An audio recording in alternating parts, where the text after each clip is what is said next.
A very good afternoon to you tuned in to UBC TV. Welcome to our lunchtime news today, Tuesday, the 21st of November 2023. My name is Michael Jordan Lukumwa.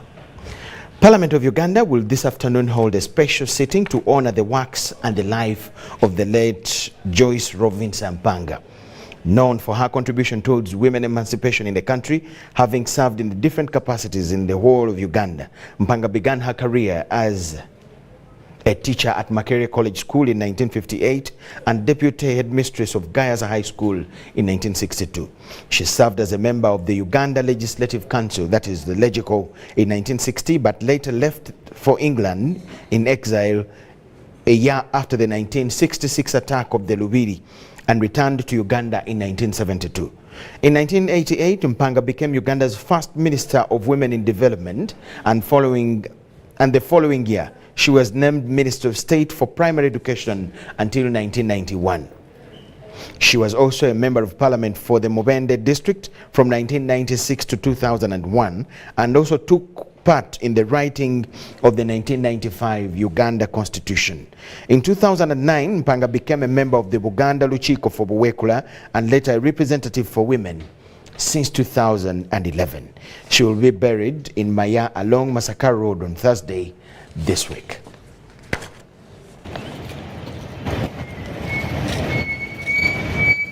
Oops.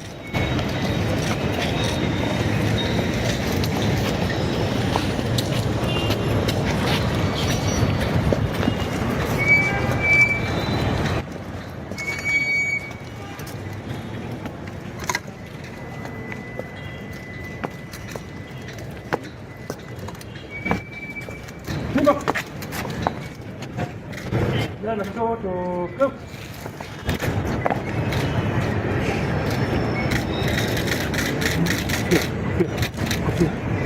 Hatua moja nyuma, songa.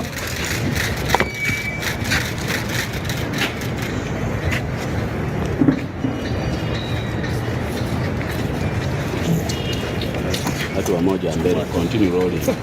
Hatua moja mbele, hop. Leo na shoto.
Now, Uganda National Examinations Board, that's UNEB, has cautioned learners and teachers on the involvement into examination malpractice during the USCE examination exercise.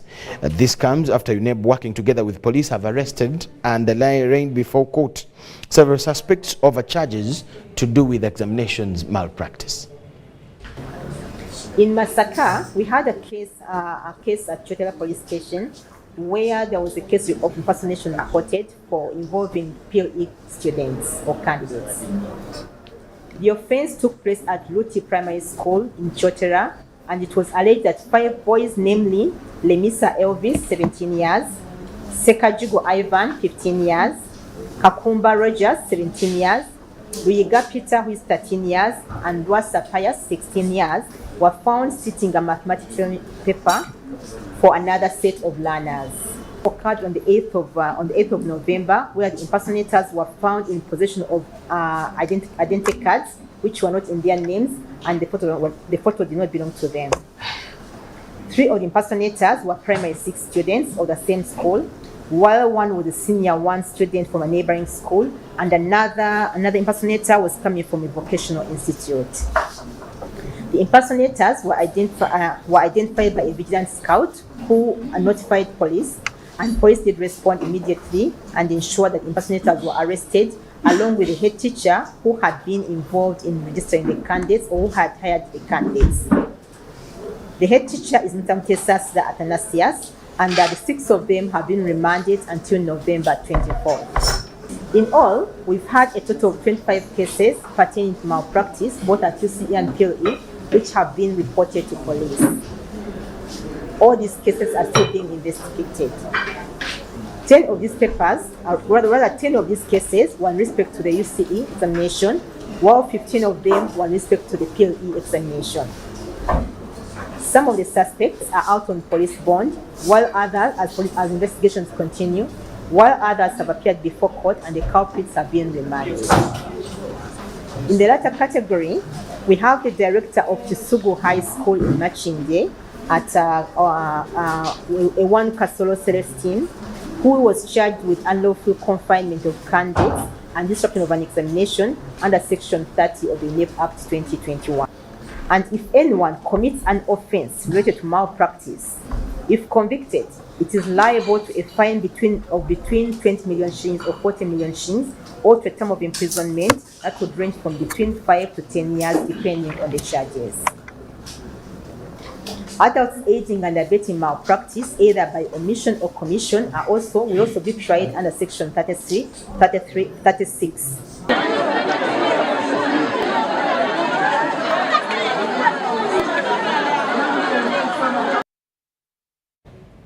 UBC Lunchtime News. Girls from West Nile region and their umbrella body Anchored have launched a program which aims at scaling teenage mothers in the area. This program has been implemented in the areas of Arua, Koboko, Maracha, Terego, and other parts of the whole area.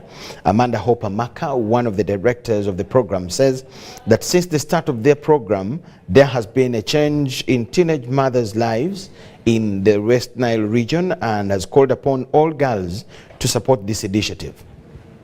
Their hand to be able to actually be what they hope to be in future, because we use a Christian poverty alleviation framework in order to alleviate the poverty in our communities. And poverty is not just material poverty where you don't have money, cars and all those things, but poverty goes down to our spirits, where we lack spiritual disciplines and all those things, and emotional maturity. And poverty also goes down to poverty of community where we do not know how to relate. That's, first of all, God loves you, Jesus loves you, he died on the cross for you, and just because what happened doesn't mean that it's the end of life. You can go to be a better version of yourself. There's so much resource in you that you yourself you don't know. You just need to spend time with God and discover that resource and use it for your own good, to come out of if it's financial difficulties, to come out of those difficulties, because even when things have gone wrong, there's still a chance. I think what we are learning from here is that mistakes have been made, but they are redeemable. Yeah. It was so persistent. How many times did you call? UBC Lunchtime News. Scientists in the field of environment health have called for the establishment of instruments and mechanisms aimed at promoting sound management of chemicals throughout their life cycle.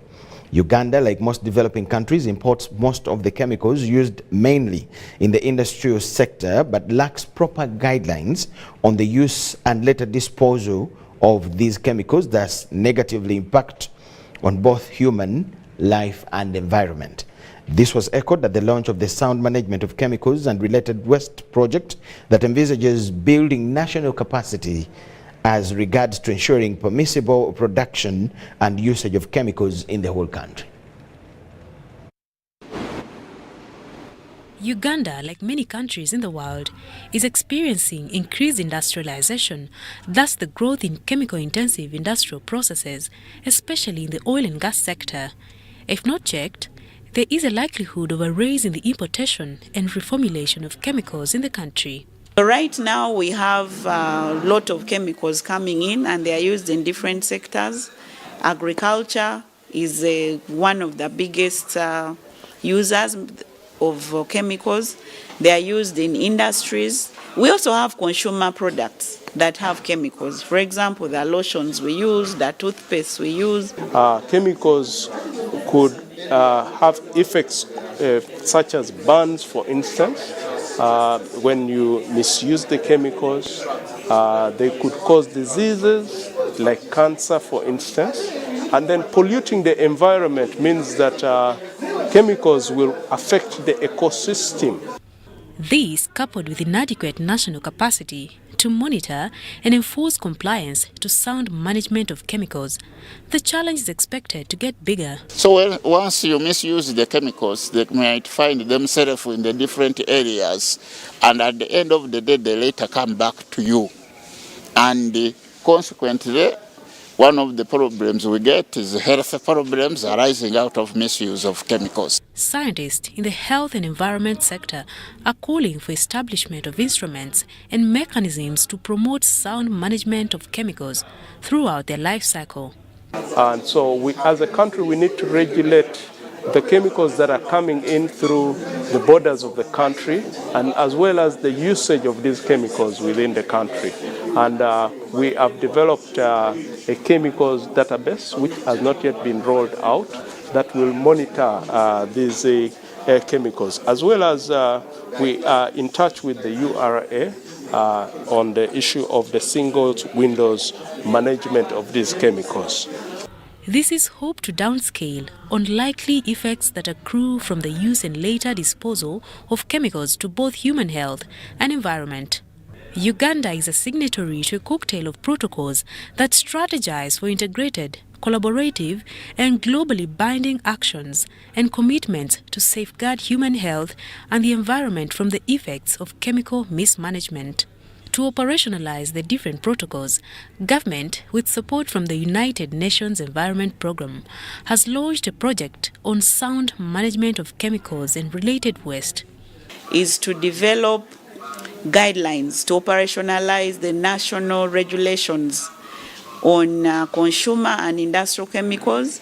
The third one is also to develop guidelines for the prior informed consent of procedures under the Basel, Minamata and Rotterdam Conventions.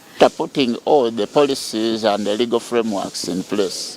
The next action is to sensitize the users of the chemicals on how to properly use the chemicals. And this. The project is to be implemented through a multi-stakeholder partnership involving government ministries, departments, agencies and local governments, private sector, and civil society organizations, and academia.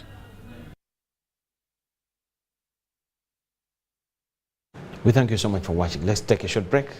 Don't miss what we have on return. Uganda.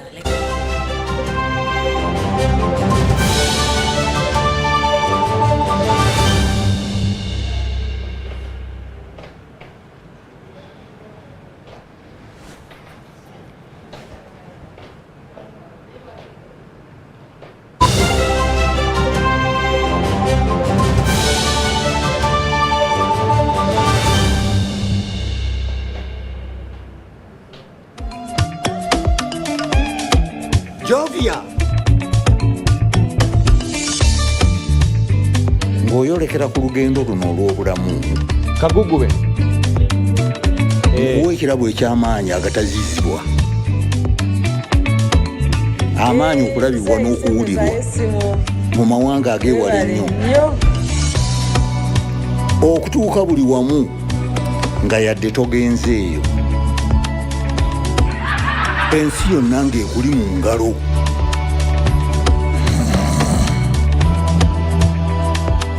Okutambula mu biseera n'okumanya buli kimu ekirina okumanyibwa.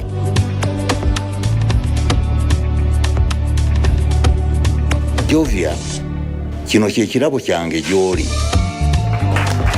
Tewali kumuko ki ky'osobola okukola omukutu n'addemekwa ogwa MTN.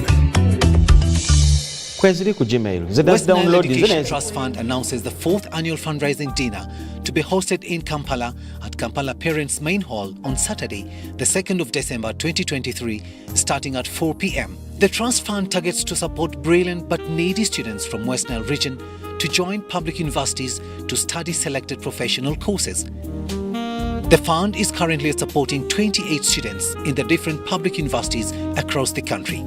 The West Nile Education Trust Fund calls upon all education-loving individuals, corporations, organizations and all well-wishers and associates of West Nile to support this initiative. Tickets are on sale at 100,000 Ugandan shillings per person, 180,000 shillings for a couple, and a corporate table of 6 persons costs 1 million Ugandan shillings. For more information, you can contact Mr. Charles Drakabo on 0772 603 162, Mr. Robert Ejiku on 0772 522 619, and Miss Carol Andama on 0772 760 210. Bule Foundation's 2023 Gala Dinner with the theme Feeding the Hungry and Deprived Children, happening on the 25th of November 2023 at Sheraton Hotel. Tickets are 100K for single and 1 million for a table. You can also come with things to donate like clothes, shoes, and others. For more info, please contact 0774 508202 or 0753 05 5437 or 0704 499543 and Momo Pay 198377.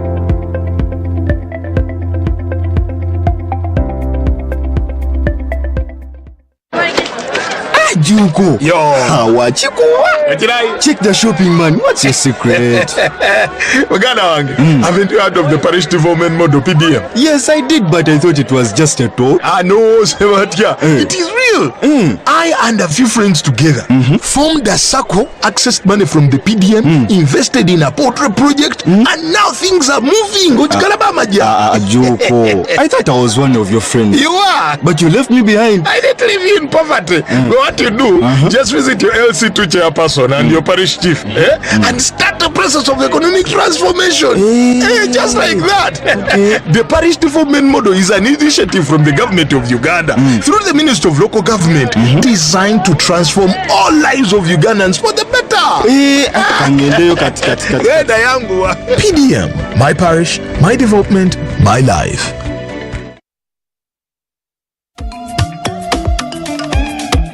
Jovia ng'oyolekera ku lugendo luno olw'obulamu nkuwa ekirabo eky'amaanyi agatazizibwa, amaanyi okulabibwa n'okuwulirwa mu mawanga ag'ewala ennyo, okutuuka buli wamu nga yadde togenzeeyo, ensi yonna ng'ekuli mu ngalo.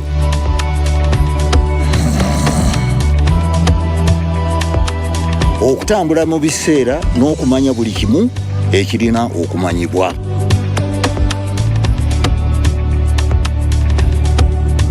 Jovia, kino kye kirabo kyange gy'oli. Tewali komoko ki gy'osobola okukola ku mukutu nnandameggwa ogwa MTN.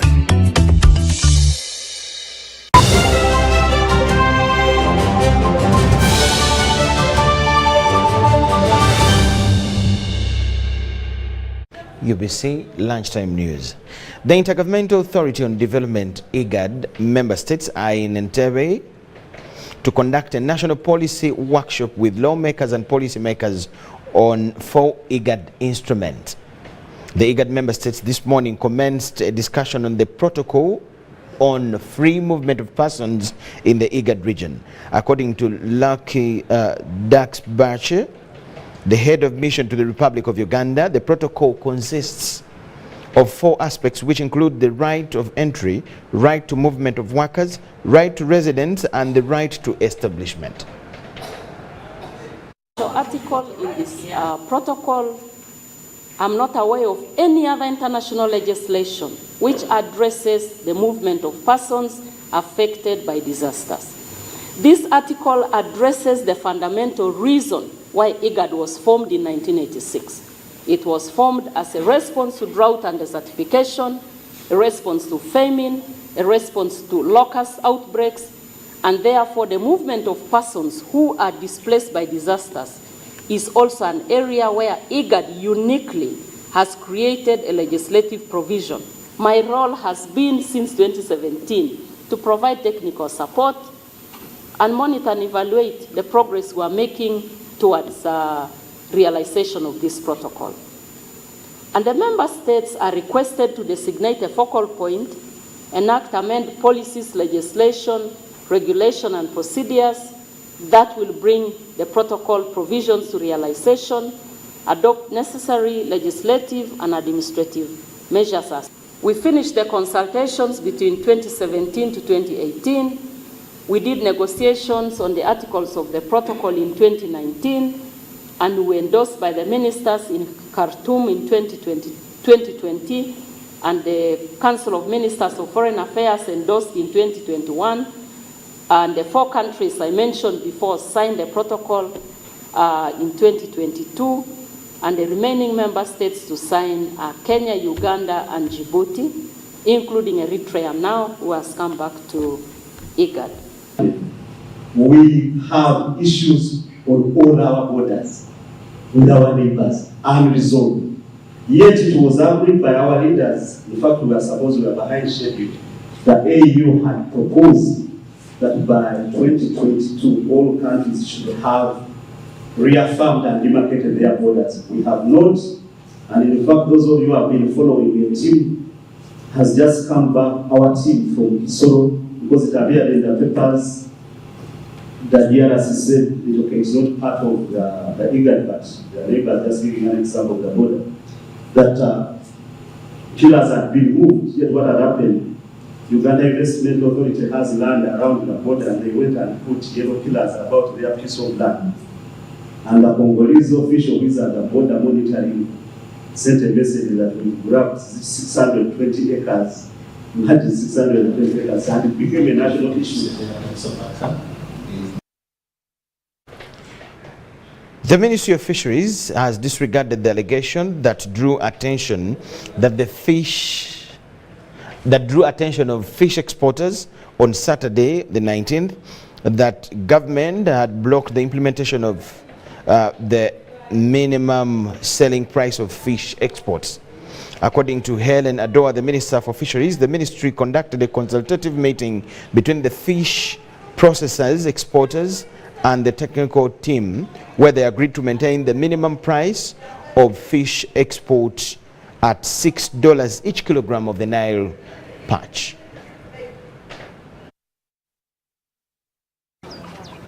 As you are aware, the fish sector remains one of the highest foreign exchange earner in the economy. However, there has been little or no proper regulation when it comes to close monitoring, especially on what is exported and what is earned back as taxes.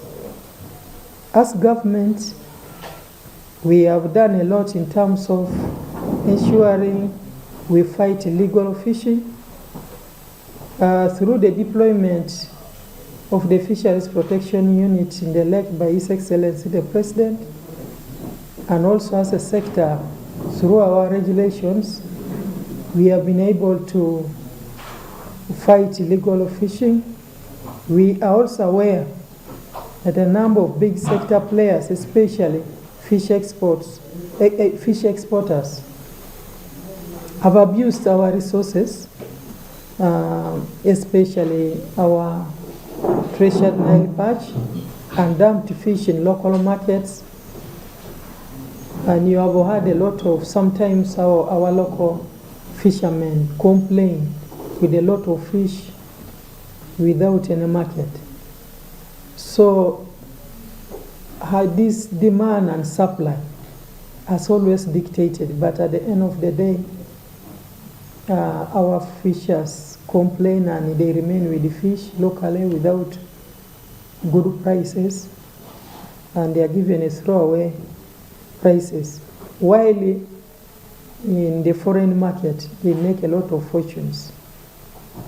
Part of the reason why majority of the sector players want the minimum export price was because they wanted to protect the fish sector from greedy exporters who have abused the processes, failed the country in raising taxes. We need to meet Ministry of Trade, we need to meet URA, we need to sit as a sector, we need to consult cabinet, parliament, so we are still in consultation. So at the moment, we uphold the letter that was written by the acting director as a decision made by my technical team. No.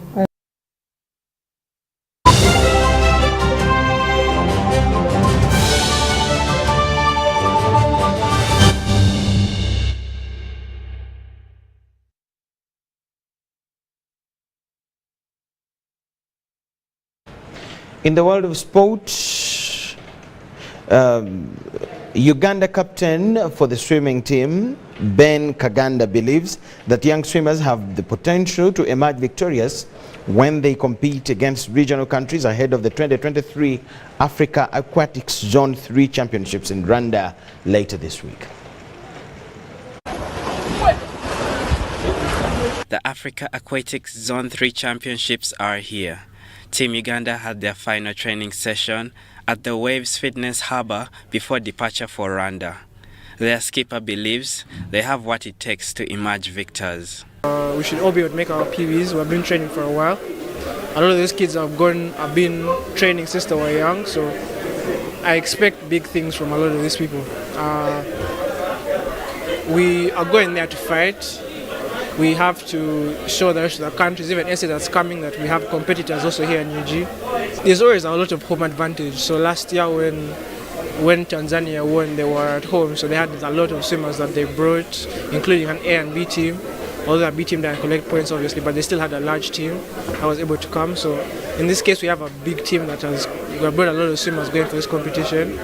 So that means a lot of events are going to be swarmed. That means we're going to be able to collect a lot of points. So I'm hoping for as long as we're able to collect a lot of points as well as have kids in numerous events, then we'll be able to get this win. The games will happen from the 23rd to the 25th of November. This 8th edition sees 12 countries battle for the crown of best swimming country in Africa Zone 3. Meanwhile, in other news, American best Ugandan swimmer Gloria Muzito swam the 100 freestyle with a national record time of 56:59 seconds for Florida State University during a swim meet on Sunday. Gloria will be hoping for further improvement in order to qualify and represent the country at next summer's Paris Olympic Games. Marshall, Miro, Victor, UBC News.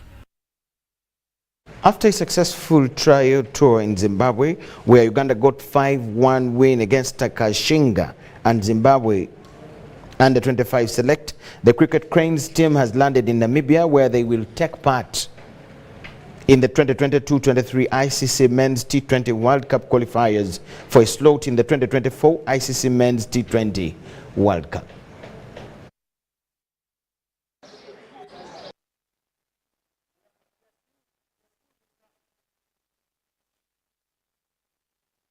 The Cricket Cranes team touched down here at Hosea Kutakot Airport at exactly 4:45 p.m. aboard South African Airways. The team is coming from Zimbabwe, where they had 10 days of trial games against Takashinga and the Zimbabwe under 25 select. Uganda won the games 5-1. I think most importantly, the boys had to get a run in the middle, and they had a chance to play a couple of games. And that's a positive in our preparation.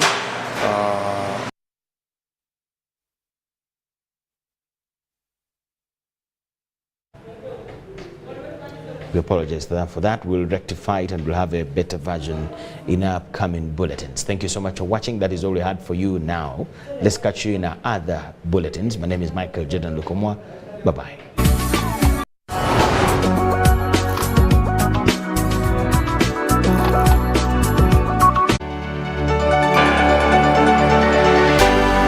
UBC, inspiring Uganda. Over 1,000 children with disabilities in Uganda every